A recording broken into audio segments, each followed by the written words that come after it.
Could have picked I know him as he your does wild look card. like You picked Luke Shaw as your wild card. You have no one to blame but yourself, Travis. Fair. Let's be real. So, what if I didn't pick a PSG player? Would I have been allowed to put Kylian Mbappe on my left? You picked a PSG player, right? I didn't. I'm just If you didn't, you couldn't. No. Yeah, I don't know. He is playing on the left. I should have picked Benjamin Pavard. I actually had. Oh, no, we can't change it now. So you've got Haaland, you've got Bellingham in your team, which is great. But who is your left winger? You guys, honestly, just with those two alone. But on my left, I'm going to go with a team that I haven't picked from yet, obviously, and go Antoine Griezmann to wrap it up.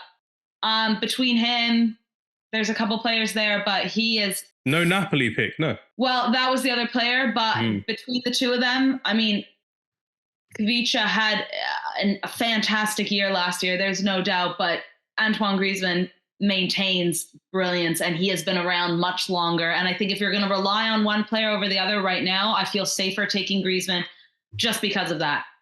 I mean, he's won a World Cup. Come on. And you got Varane, who's won a World Cup as well. So yeah, no, I just think you do have to bring in experience when it comes to tournament style football, like of course the Champions League, because it's not for everyone. It's difficult, and I think Griezmann just brings a little bit more of that than Kvicha. So yeah, give me a little Atleti shout there. Travis, you accepting that left wing Antoine Griezmann? Yeah, I think that's a very, very good shout. Yeah, to be fair, I completely forgotten about Griezmann, but yeah, I think he's. How dare you forget fantastic. about Antoine Griezmann? I thought you guys might. I had a few that I was like, they're never gonna get this. I picked Oblak, so I was out of Atletico from the beginning, but Antoine Griezmann would have been a great pick for me. When you took Take, I had Bryce Mendes playing at the right mid at one point because I was like, what if they just take everything and I need a random pick? No one's gonna take Sociedad. That's a great shout. Insane.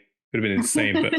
Yeah, before we wrap up the podcast and talk about our own teams expectedly, we've got to talk about Antoine Griezmann's start to the season because he has been unreal. And the fact that he's playing in the same system as he has done last season, but the fact that he's back to his best now, he didn't really perform well at Barcelona, but he's absolutely insane right now. Scoring 1 goal in the Champions League in 2 games, 4 goals in La Liga this season. Antoine Griezmann, for me, is back and he's ready to take on La Liga, he's ready to take on Europe. And I'm really, really excited to see if we can get one more great season of Antoine Griezmann. Sarah, are you kind of afraid that Antoine Griezmann is almost back to his best now under Diego Simeone in a more attacking style of play for Atletico Madrid? I guess from a Barcelona perspective, you would be, but I'm also so happy to see him doing well again because he's such a likable player, such a fun player. He's been around for so long now that like we've all really kind of like, I feel like grown a relationship with him. And I am happy to see that he's succeeding again because when he wasn't playing well with Barca, I was frustrated for him too, just because he had longer hair than you at Barcelona as well, which was crazy. Oh my God. Yeah. His hair was nuts, but no, it is good to see a player like him succeed because yeah, he's so likable. Yeah, it's crazy. And Travis, with the way Atletico Madrid have played, obviously we went to Madrid last year and got to see their stadium and their surroundings, which was amazing. Antoine Griezmann has been in, 3 finals with Atletico Madrid and lost all 3 of them. 2 in the Champions League to both Real Madrid, respectively. 1 of them on penalties in 2016. Is there still time for Antoine Griezmann to become a World Cup winner and a Champions League winner, as well as a Europa League winner? Could Atletico Madrid be the dark horse this season because of Antoine Griezmann's amazing form alongside Alvaro Morata? Respectfully, no, it's not going to happen. I think they're a quality side. And with a player like Griezmann, you've always got half a chance. But no, there's just too many good teams. City will be there or thereabouts again. Real Madrid look unbelievable with Bellingham. Bayern Munich are going to be up there. You picking PSG or Newcastle for this one, Travis? Where are we going with this one? Neither. But no, I think that there's going to be too many other teams that are too good for Atletico to have a real chance. I think if they made the semi-finals, they'd be really, really happy with that.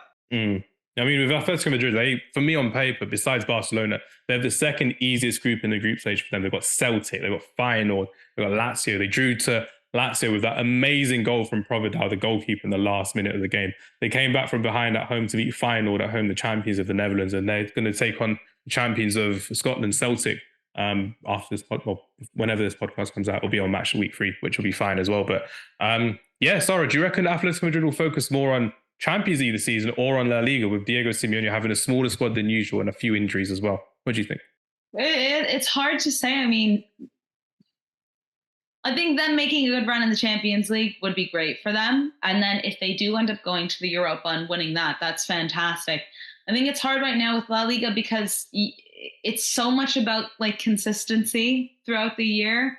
And they're not bad right now, but they're also kind of, and same with Barcelona. So it's, I don't know which one you prioritize more. In Spain, La Liga it's the same thing with most people in UK. Like the Prem is the Prem and La Liga is like, that's more important. But for Atleti, like just to boost their souls, if they were to get a good run in the Champions League, it just would bring back so much attention to that club that I feel like has trickled away a little bit.